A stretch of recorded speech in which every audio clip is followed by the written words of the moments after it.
ಉಡುಪಿಯಲ್ಲಿ ಮಳೆರಾಯ ಕೊನೆಗೂ ವಿರಾಮ ನೀಡಿದ್ದಾನೆ. ಕಳೆದ 15 ದಿನ ಸುರಿದ ಮಳೆಗೆ ನದಿಗಳಲ್ಲಿ ಒಳಹರಿವು ಹೆಚ್ಚಾಗಿದೆ.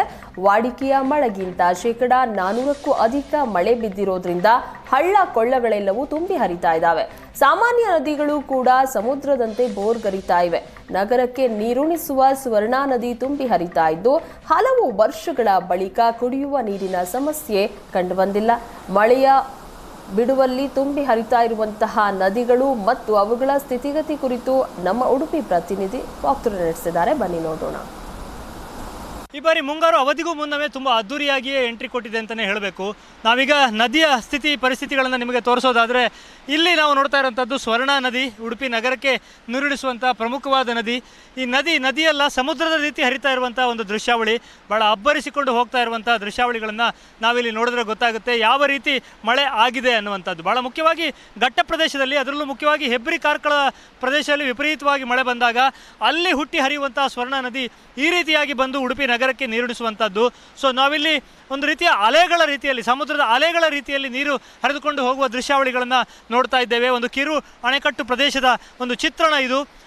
ಈ ನದಿಗೆ ಬೇರೆ ಬೇರೆ ಭಾಗಗಳಲ್ಲಿ, ಅಂದರೆ ಶಿರೂರು ಭಾಗದಲ್ಲಿರ್ಬೋದು, ಬಜೆ ಅನ್ನೋಲ್ಲಿರ್ಬೋದು, ಅಥವಾ ಬೇರೆ ಬೇರೆ ಭಾಗಗಳಲ್ಲಿ ಕಿರು ಅಣೆಕಟ್ಟುಗಳನ್ನು ಹಾಕ್ತಾ ಹೋಗಿದ್ದಾರೆ. ಮುಂಡ್ಲಿಯಲ್ಲೂ ಕೂಡ ಒಂದು ಅಣೆಕಟ್ಟಿದೆ.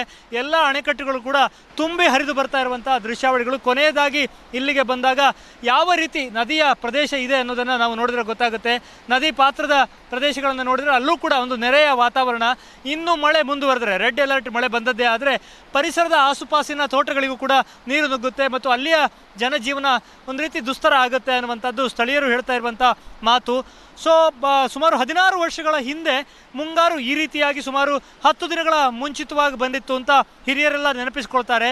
ಈಗ ಮತ್ತೆ ಅದೇ ಸ್ಥಿತಿಯನ್ನು ನಾವು ನೋಡ್ಬೋದು. ಈ ಬಾರಿ ಸುಮಾರು 8 ದಿನ ಮುಂಚಿತವಾಗಿಯೇ ಮುಂಗಾರು ಎಂಟ್ರಿ ಕೊಟ್ಟಿದೆ.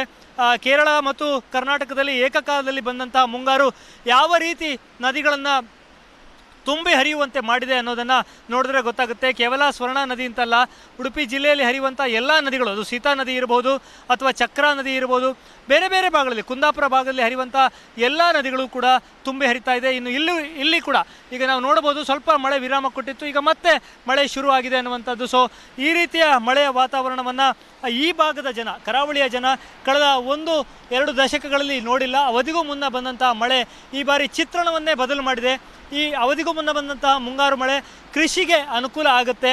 ಈ ರೀತಿ ಕಿರು ಅಣೆಕಟ್ಟುಗಳನ್ನು ಹಾಕಿಕೊಂಡ ಜಾಗದಲ್ಲಿ ನೀರು ನಿಂತಾಗ ಒಂದು ನೆರೆಯ ಆತಂಕ ಇರುವಂಥದ್ದು. ಅದನ್ನು ಹೊರತುಪಡಿಸಿದರೆ ಕುಡಿಯುವ ನೀರಿನ ಸಮಸ್ಯೆ ನಗರ ಭಾಗದಲ್ಲಿ ಭಾಳ ಮುಖ್ಯವಾಗಿ ಅತಿ ಹೆಚ್ಚು ಮಳೆ ಬಂದರೂ ಕೂಡ ನೀರನ್ನು ಶೇಖರಿಸಿಟ್ಟುಕೊಳ್ಳುವಲ್ಲಿ ನಾವು ವಿಫಲ ಆಗಿದ್ದೇವೆ. ಸೊ ಪ್ರತಿ ವರ್ಷ ಮೇ ಅಂತ್ಯ ಭಾಗದಲ್ಲಿ ಕುಡಿಯುವ ನೀರಿನ ಸಮಸ್ಯೆ ಆಗ್ತಾ ಇತ್ತು, ಆದರೆ ಈ ಬಾರಿ ಆ ಸಮಸ್ಯೆ ಇಲ್ಲ ಅನ್ನುವಂಥದ್ದು. ಹಿರಿಯಡ್ಕ ಪರಿಸರದ ಈ ಚಿತ್ರಣವನ್ನು ನಾವು ನೋಡಿದ್ದೇವೆ. ಬಹುತೇಕ ಇದೇ ಚಿತ್ರಣ ಕಾರ್ಕಳದಿಂದ ಹಿಡಿದು ಕುಂದಾಪುರ ಎಲ್ಲ ಭಾಗದಲ್ಲೂ ಕೂಡ ನಾವು ನೋಡಬಹುದಾಗಿದೆ. ಉಡುಪಿಯಿಂದ ಕ್ಯಾಮ್ರಾಮನ್ ಹರೀಶ್ ಜೊತೆಗೆ ಶಶಿಧರ ಮಾಸ್ತಿಬೈಲು, ಏಷ್ಯಾನೆಟ್ ಸುವರ್ಣ ನ್ಯೂಸ್.